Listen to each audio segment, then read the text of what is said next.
With U.S. trade war, China now top buyer for Canadian crude on Trans Mountain Pipeline.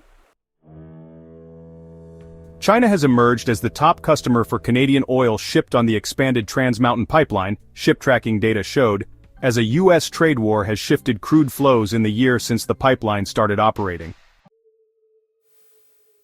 China's new interest in Canadian oil comes as U.S. President Donald Trump's trade war has strained relations between longtime allies Washington and Ottawa.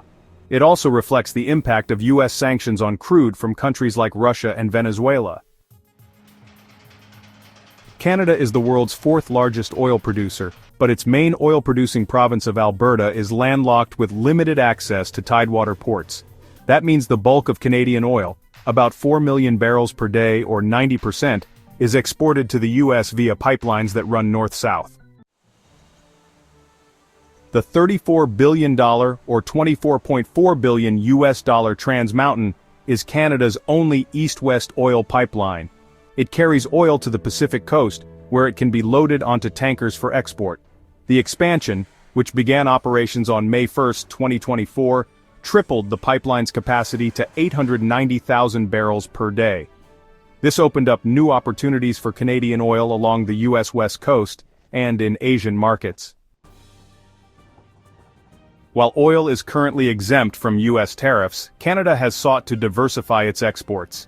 This is due to brief U.S. duties on its crude and Trump's threats to annex the country. Canada shipped about 207,000 barrels per day on average to China, since the Trans Mountain expansion ramped up to full operations in June last year.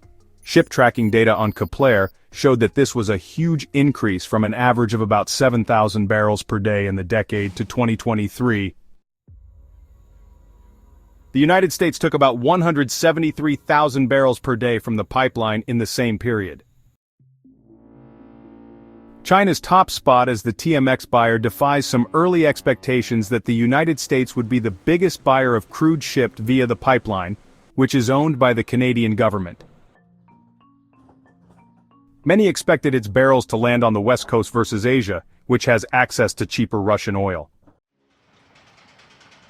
However, Trump's protectionist policies have in recent months made Canada more attractive to Chinese buyers, said Philippe Roux, director of the China Institute at the University of Alberta. China has also been reluctant to be over-reliant on Russian energy supplies, Roux said. A lot of China's refineries are also mindful of U.S. sanctions, and so have been trying to diversify away from oil from Venezuela and other places, he added. In the year since the pipeline's expansion, Canadian exports of crude to countries other than the U.S. rose nearly 60% to an annual record of about 183,000 BPD in 2024, according to Statistics Canada. Other nations taking Canadian crude include South Korea, Japan, India, Brunei and Taiwan, ship tracking data showed. In recent months, several Canadian politicians have called for new pipelines to coastal export terminals to reduce dependency on the United States, but regulatory, financial and political hurdles continue to stifle that development.